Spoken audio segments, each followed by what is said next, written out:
Hi everyone, it's me Kaavya Kannan back again with a speech on Kalam Sir's Vision India 2020, which I had told for the third and the final national level online virtual elocution competition conducted by Dr.APJ Abdul Kalam International Foundation. Let me start. First of all, let me share with you the characteristical features of an economically developed India in Kalam Sir's vision. A nation with a rural-urban divide has been reduced to a thin line. A nation where there is an equitable distribution of and adequate access to energy and quality water.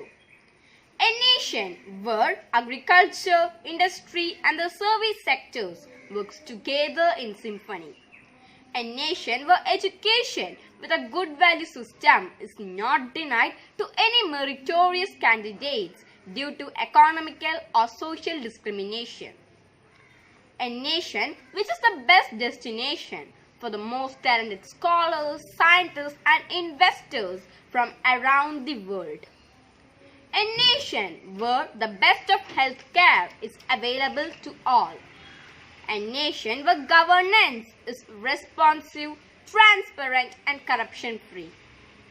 A nation where poverty has been totally eradicated, illiteracy removed, and the crime against women and children is totally absent.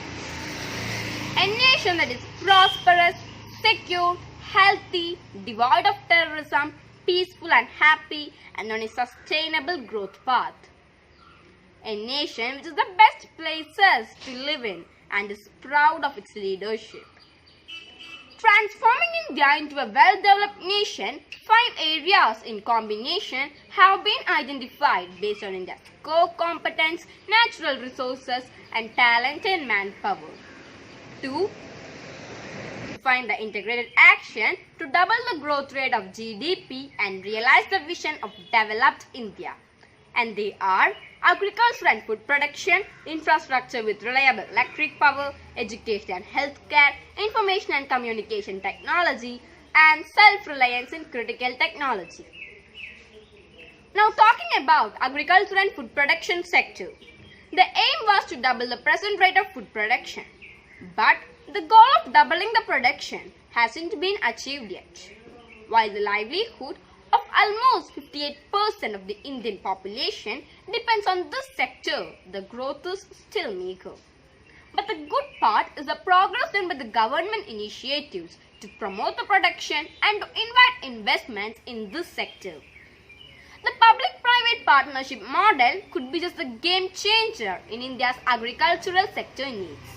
Here are 3 ways PPPs could do. Investing in smarter value chains, increasing access to credit, technology and markets, building farmer resilience to environmental shocks. And then about the infrastructure development, which includes quality and reliable electric power, surface transport and infrastructure for all parts of the nation, which includes urban and rural areas as well. The aim was to enable solar farming equipped with urban amenities and interlinked rivers in rural India. There has been a lot of infrastructural developments.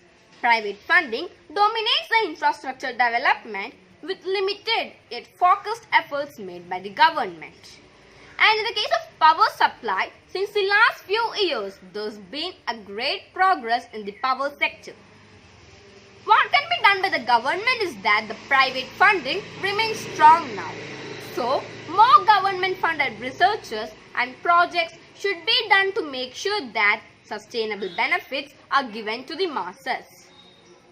And then, about the education and healthcare sector. The major aims was that none of the population should be illiterate and the best healthcare should be given all over the nation. During this pandemic period, there's been a great number of problems in both education and healthcare sectors. But also, the government of India and the schools has been making sure that quality education is given to all. In Tamil Nadu and Kerala, the classes given by the government is being telecasted in the television itself. which is also helpful for those who are illiterate. And in other parts of the country also the classes given by the schools or the government is going on. And in the case of healthcare, the government of India has launched a national health protection scheme. Under this scheme, about 10 crore poor and vulnerable families will be given about Rs 5 lakhs to go towards medical costs. This is one of the largest government-funded healthcare schemes. And to achieve Kalam sir's idea of integrated healthcare, the government initiatives needs to be implemented and monitored properly. And then about the information and communication technology. The aim was to develop teleeducation, telemedicine and e-governance in order to improve the standard of education in remote areas, healthcare and bring about a transparency in the administration. In the present situation, information technology is one of the strongest sectors in India, with IT export services accounting 57.9% of the total revenue.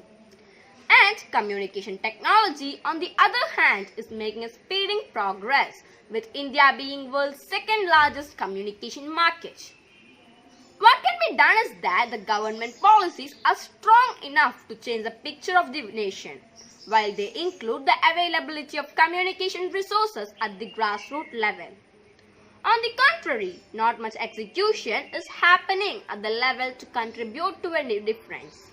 A check needs to be maintained at that level to ensure that the policies are well executed.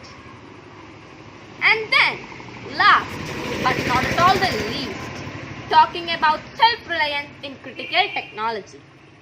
The aim was to develop nuclear technology in order to make India a superpower.